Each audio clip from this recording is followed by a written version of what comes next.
اللہ رب العزت نے محمد مصطفیٰ صلی اللہ علیہ وسلم کو پرواز تو بہت اونچی عطا فرمائی ہے، اسی لیے صاحب درۃ الناصحین کہتے ہیں کہ زمین آسمان کا مکالمہ ہوا ہے، آپس میں باتیں کی ہے، تو صاحب درۃ الناصحین اس مکالمے کو اپنے الفاظ میں پیش کرتے ہیں کہ فلک بولا ستاروں سے، فلک بولا مجھ پر ملائک باصفا رہتے ہیں، زمیں بولی مجھ پر انبیاء و اولیاء رہتے ہیں، ایسے ہی فلک بولا ستاروں سے مزین میرا سینہ ہے، زمیں بولی مجھ پر طور ہے مکہ مدینہ ہے، ایسے ہی فلک بولا میرے ابر سے بادل برستے ہیں، زمیں بولی تو محمد مصطفیٰ کی تربت کو ترستا ہے، فلک بولا عرش کرسی لوح قلم مجھ پر، زمیں بولی محمد مصطفیٰ کے قدم مجھ پر۔ لہذا اس نبی کی بلندی اور مقام کو تو کوئی جان ہی نہیں سکتا، لیکن سیرت کا ایک گوشہ ہی ہم اگر زندگی میں عمل کے لیے لے لیتے ہیں تو شاید راستہ بھی میسر ہو، منزل تک پہنچنا بھی آسان ہو۔ لہذا اللہ کے نبی صلی اللہ علیہ وسلم پر جب حالات ڈالے گئے ہیں تو محمد مصطفیٰ صلی اللہ علیہ وسلم مکہ سے ہجرت کرنے پر مجبور ہوتے ہیں۔ اللہ نے جیسے معراج کی رات نبی کو اٹھایا ہے، اللہ چاہتے تو اللہ کے نبی صلی اللہ علیہ وسلم کو کسی فرشتے کے ذریعے سے اٹھا کر فوراً اللہ تعالیٰ مدینے کی وادی میں لے جا کے چھوڑ دیتے، لیکن درس سیرت اور ہجرت سے درس یہ امت کو دینا تھا کہ حالات اللہ تعالیٰ ایسے ڈال رہے ہیں، جو کائنات کا سر کا تاج بن کے آیا ہے، اللہ نے اس کو بھی ہجرت کرنے پر اور اپنے ایمان کی فکروں کو لے کر محبوب وطن چھوڑ کر مدینہ جانے پر مجبور اللہ نے کیا ہے۔ پھر جن حالات سے اللہ کے نبی صلی اللہ علیہ وسلم ہو کے گزر رہے ہیں، جن مقامات سے نبی ہو کر گزر رہے ہیں، ان مقامات کا تقریباً 30 مقامات سے نبی گزر رہے ہیں۔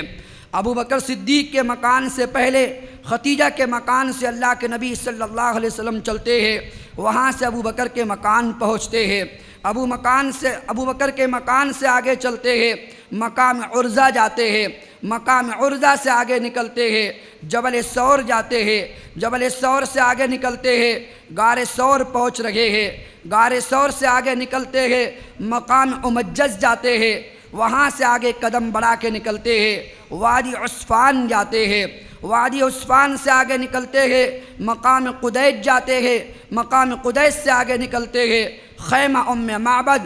معبد کے خیمے پر جاتے ہیں، وہاں سے آگے چلتے ہیں، جحفہ کے مقام پر جاتے ہیں، نبی وہاں سے آگے بڑھتے ہیں تو فدارہ کی بستی پہنچتے ہیں، فدارہ کی بستی سے آگے نکلتے ہیں تو ثنیۃ المروہ جاتے ہیں، وہاں سے آگے بڑھتے ہیں تو لطف جاتے ہیں، لطف سے آگے نکلتے ہیں مدلجہ لطف جاتے ہیں، وہاں سے آگے نکلتے ہیں مدلجہ مباح جاتے ہیں، وہاں سے نبی آگے نکلتے ہیں مدلجہ تحن جاتے ہیں، پھر نبی آگے وہاں سے چلتے ہیں، وہاں سے مرجع جاتے ہیں، پھر نبی آگے چلتے ہیں، وہاں سے ذوالعصفین پہنچتے ہیں، پھر نبی آگے نکلتے ہیں تو ذوقسر کی بستی جاتے ہیں، وہاں سے نبی آگے بڑھتے ہیں تو جد الاجد کے مقام پر جاتے ہیں، نبی وہاں سے آگے قدم بڑھاتے ہیں الاجاریج جاتے ہیں، نبی آگے قدم بڑھا رہے ہیں، وہاں سے آگے چل کے ذو سلیم کی بستی جاتے ہیں، نبی آگے بڑھ رہے ہیں، وہاں سے آگے بڑھ کر اللہ کے نبی صلی اللہ علیہ وسلم ذو سلیم سے الابابیج جاتے ہیں،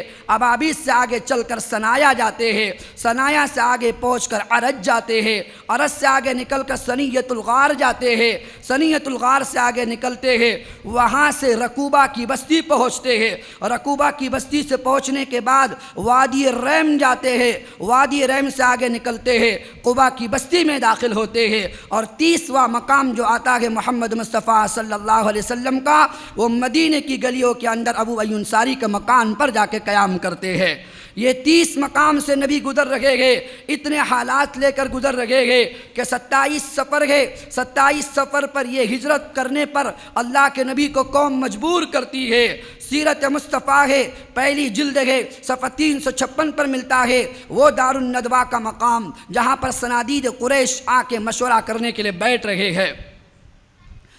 دار الندوہ کیا ہے؟ بنو عبد الدار قصی بن کلاب کے زمانے سے یہ مکان بنایا ہوا تھا۔ عبد الدار کے حصے میں بعد میں آیا ہے، جن کی نسل سے حکیم بن حزام پیدا ہوئے ہیں۔ بعد میں گھر ان کے حصے میں تھا، لیکن جب حکیم ابن حزام ایمان لائے ہیں، امیر معاویہ کے زمانے میں اس کو 1,00,000 دینار میں صدقہ کیا، اس کو بیچ دیا اور ساری رقم اللہ کے راستے میں صدقہ کر دی۔ کسی نے کہا تم نے قصی بن کلاب کا معزز اور جو اس کا شرف تھا تم نے لوگوں کو بیچ دیا اور قیمت غریبوں میں صدقہ کر دی۔ حکیم بن حزام نے کہا تھا کہ یاد رکھنا اس میں بیٹھ کر نبی کے خلاف مشورے ہوتے رہے، لہذا اس کو میں نے خریدا تھا ایک مشکیزے کے بدلے میں، زمانے جاہلیت میں میری نسل نے خریدا تھا، میرے آباء و اجداد نے خریدا تھا۔ اب چونکہ میرے حصے میں آیا ہے جس میں محمد مصطفیٰ کے خلاف سازش ہوئی ہے صلی اللہ علیہ وسلم، میں اسی لیے اس کو بیچ رہا ہوں، اور شرف مکانوں کو باقی رکھنا نہیں ہے، شرف اللہ کے پاس وہی ہوتا ہے، ان اکرمکم عند اللہ اتقاکم،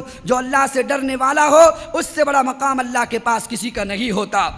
تو سیرت مصطفیٰ جلد 1 صفحہ 500 صفحہ 357 پہ ملتا ہے۔ اس دار الندوہ کے اندر لوگ بیٹھ رہے ہیں، نبی کے خلاف مشورہ کر رہے ہیں، کبھی شیبہ آ کے بیٹھ جاتا ہے، کبھی عتبہ آ کے بیٹھ جاتا ہے، ابو جہل ابن ہشام آ کے بیٹھ جاتا ہے، ابو البختری ابن ہشام آ کے بیٹھ جاتا ہے، حکیم ابن حزام آ کے بیٹھ جاتا ہے، تعیمہ بن عدی آ کے بیٹھ رہا ہے، زمعہ بن اسد آ کے بیٹھ رہا ہے، جبیر ابن مطعم آ کے بیٹھ رہا ہے، نظر بن حارث آ کے بیٹھ رہا ہے، حارث بن عامر آ کے بیٹھ رہا ہے۔ اب یہ نبی کے خلاف مشورہ کرنے لگ رہے ہیں،